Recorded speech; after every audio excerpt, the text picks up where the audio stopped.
ਹੁਣ ਵੀਡੀਓ ਆਨ ਕੀਤਾ ਮੈਂ ਆ ਵੀਡੀਓ ਤੇ ਤੁਸੀਂ ਦੇਖ ਵੀ ਸਕਦੇ ਹੋ ਹਾਂ ਗੱਲ ਵੀ ਕਰ ਸਕਦੇ ਹੋ हेलो धर्मेंद्र हेलो पापा हाय माय सन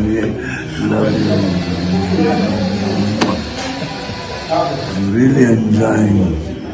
स्टूडियोज के अंदर जहां कभी धर्मेंद्र की जोरदार हंसी गूंजा करती थी, वहां अब सिर्फ हवा की सरसराहट थी जो पूछ रही थी क्या सच में वो शेर दिल, वो ही मैन जिसने अपनी मर्दानगी से हिंदी सिनेमा का व्याकरण बदल दिया, आज थम गया। टीवी पर श्रद्धांजलि चल रही थी, लेकिन आंखों के सामने 60 साल पुरानी एक ट्रेन का दृश्य घूम रहा था।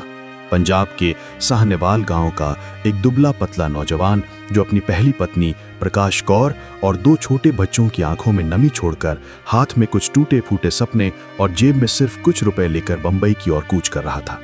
ये उस पहले संघर्ष की कहानी थी जिसे धर्मेंद्र ने कभी दुनिया को पूरी तरह से नहीं बताया था।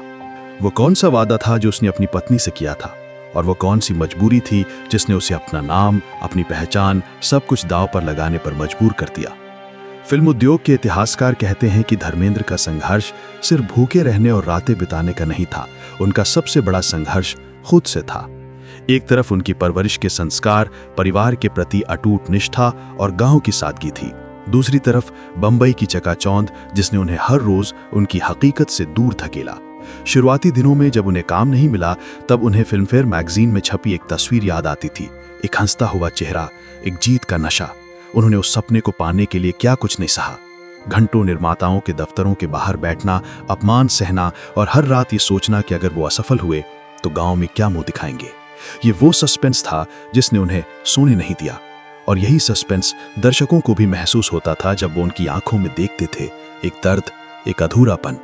उनकी शुरुआती फिल्में दिल भी तेरा, हम भी तेरे या शमा भले ही हिट ना हुई हों, लेकिन उनकी आंखों में छिपी वो आग, वो पंजाब का मजाक उड़ाए जाने पर आया गुस्सा, वही उन्हें भीड़ से अलग करता था। ये सिर्फ एक अभिनेता की कहानी नहीं थी, ये एक ऐसे पुरुष की दास्तान थी जिसने अपनी पहली जिंदगी को पर्दे के पीछे छुपाकर दूसरी जिंदगी को कैमरे के सामने जिया। और जैसे जैसे वो शोहरत की सीढ़ियां चढ़ते गए, उनकी पहली जिंदगी का बोझ उनके कंधों पर और भारी होता गया। आज जब वो गए हैं तो सवाल यही है कि क्या वो बोझ उतर पाया। ये संघर्ष, ये दुविधा ही उनकी आत्मा का मसाला थी। धर्मेंद्र का उदय किसी धूमकेतु से कम नहीं था। 60 के दशक के आखिर तक वो रोमांस के बादशाह बन चुके थे। उनकी मस्कुलर फिजिक और भोलापन, वो भोलापन जिसके पीछे साहनेवाल का किसान अभी भी जिंदा था, ने उन्हें अद्वितीय बना दिया। लेकिन बॉलीवुड में हीमैन बनने की कीमत चुकानी पड़ती है, और वो कीमत थी उनका सबसे बड़ा व्यक्तिगत संघर्ष, प्यार। जब उनका सामना ड्रीम गर्ल हेमा मालिनी से हुआ तो ये सिर्फ 2 सितारों का मिलन नहीं था, ये 2 अलग अलग दुनियाओं का टकराव था। धर्मेंद्र पहले से विवाहित थे, उनके बच्चे थे, और भारतीय समाज में ये एक ऐसा मसला था जो किसी भी स्टार का करियर खत्म कर सकता था। लेकिन धर्मेंद्र ने हार नहीं मानी। उन्होंने अपने प्यार को पाने के लिए वो सब किया जो किसी फिल्मी हीरो ने कभी नहीं किया होगा। कहा जाता है कि हेमा मालिनी को पाने के लिए धर्मेंद्र को हर फिल्म के सेट पर अनगिनत पापड़ बेलने पड़े थे। शोले की शूटिंग के दौरान वो जानबूझकर लाइटमैन को रिश्वत देते थे ताकि रीटेक पर रीटेक होते रहें और उन्हें हेमा के साथ और ज्यादा समय बिताने का मौका मिल सके। ये उनका जुनून था जो बाद में इश्क का तूफान बन गया। उनका ये प्रेम कहानी एक खुली किताब होते हुए भी एक बंद रहस्य की तरह थी। एक तरफ फैंस उन्हें उनके साहस के लिए पूछते थे, दूसरी तरफ समाज और उद्योग का एक बड़ा हिस्सा उनके खिलाफ था। उन्होंने धर्म बदलने का फैसला किया, एक ऐसा कदम जो उस दौर में किसी ने सोचा भी नहीं था। ये उनके जीवन का सबसे बड़ा संघर्ष था, प्यार और परंपरा के बीच का युद्ध। उन्होंने अपनी पहली पत्नी को तलाक नहीं दिया, बल्कि दूसरा रास्ता चुना। ये फैसला उनकी पूरी जिंदगी को एक ऐसे भावनात्मक बवंडर में ले गया जहां उन्हें हमेशा 2 घरों, 2 परिवारों और 2 जिंदगियों के बीच संतुलन पर आना पड़ा। ये तनाव, ये अपराध बोध, गिल्ट उनकी आंखों में हमेशा झलकता था। जब वो पर्दे पर अपने दुख भरे सीन करते थे तो दर्शक सोचते थे कि ये अभिनय है, लेकिन वो उनका निजी कॉन्फ्लिक्ट था जिसे वो आंखों के रास्ते बाहर निकाल रहे थे। इस मसालेदार प्रेम कहानी ने धर्मेंद्र को अमर कर दिया, लेकिन अंदर से उन्हें तोड़ दिया था। आज जब उनकी आवाज हमेशा के लिए शांत हो गई तो हर कोई यही सोचता है, क्या उन्हें अपने फैसले पर पछतावा था? क्या वो कभी सचमुच खुश रह पाए? 1970 का दशक धर्मेंद्र के करियर का स्वर्ण काल था। और इस काल में उनका सबसे खास रिश्ता बना अमिताभ बच्चन के साथ। ये दोस्ती सिर्फ दो सह कलाकारों की नहीं थी, ये दो युगों के बीच का पुल था। शोले ने उन्हें भारतीय सिनेमा के इतिहास में हमेशा के लिए अमर कर दिया। जय और वीरू की दोस्ती पर्दे पर इतनी सच्ची लगी कि लोगों ने इसे हकीकत मान लिया। लेकिन इस दोस्ती के पीछे एक साइलेंट कंपटीशन यानी कि खामोश प्रतिद्वंदिता का राज भी था, जिसने दोनों को शिखर पर पहुंचाया। धर्मेंद्र की सहजता, हास और एक्शन की टाइमिंग बेजोड़ थी, जबकि अमिताभ की एंग्री यंग मैन की छवि उन्हें एक अलग तरह की ऊर्जा देती थी। इस दोस्ती के साथ एक अंदरूनी संघर्ष भी जुड़ा था।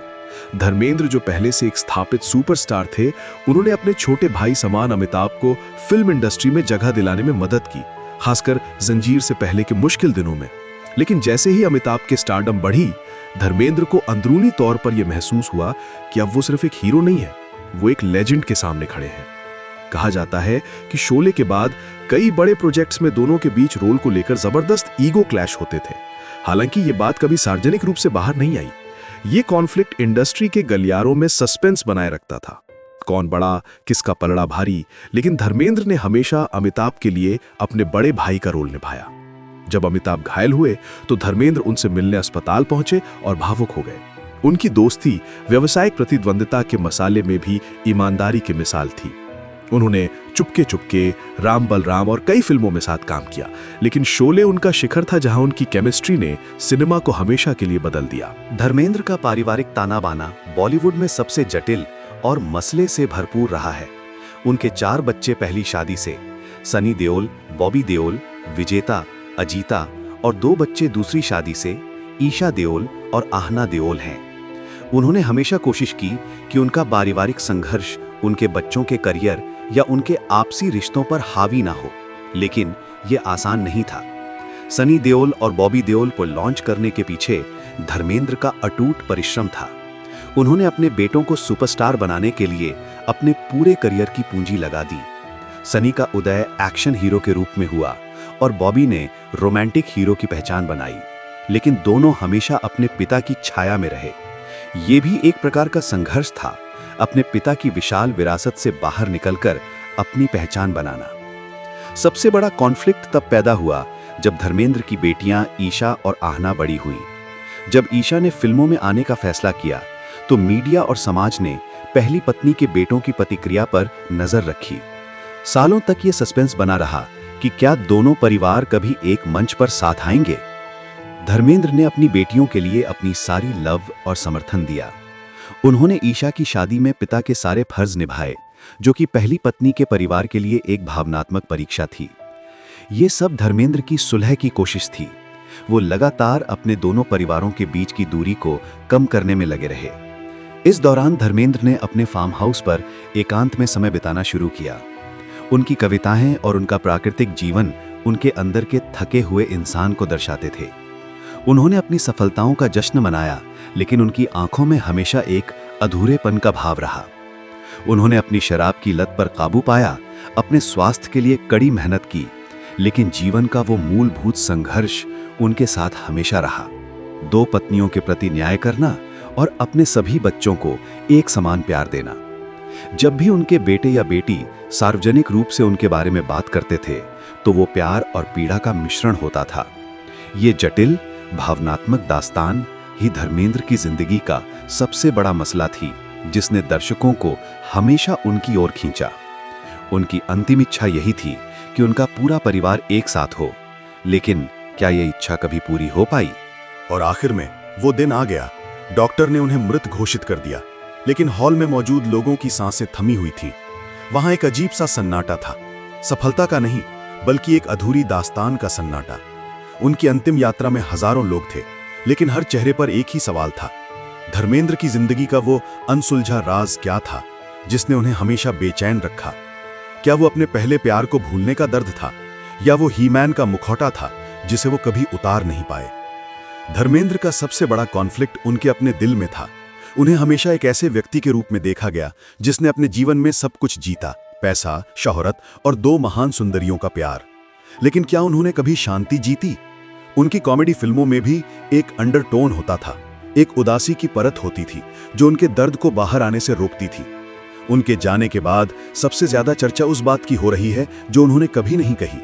वो कौन सा संघर्ष था जिसके बारे में उन्होंने अपनी आत्मकथा में भी सिर्फ संकेत दिए। कुछ लोग कहते हैं कि उनका सबसे बड़ा डर ये था कि उनके पहले परिवार के बलिदान को दुनिया कहीं भूल न जाए। उनका संघर्ष सिर्फ इंडस्ट्री में नहीं था, बल्कि भारतीय समाज की रूढ़िवादी सोच से था, जिसे उन्होंने अपने प्यार के लिए चुनौती दी। आज जब हम धर्मेंद्र की विशाल विरासत को देखते हैं, उनके एक्शन, उनकी कॉमेडी, उनका रोमांस और उनकी कविताएं, तो ये स्पष्ट है कि वो सिर्फ एक अभिनेता नहीं थे, बल्कि भावनाओं का एक चलता फिरता सागर थे।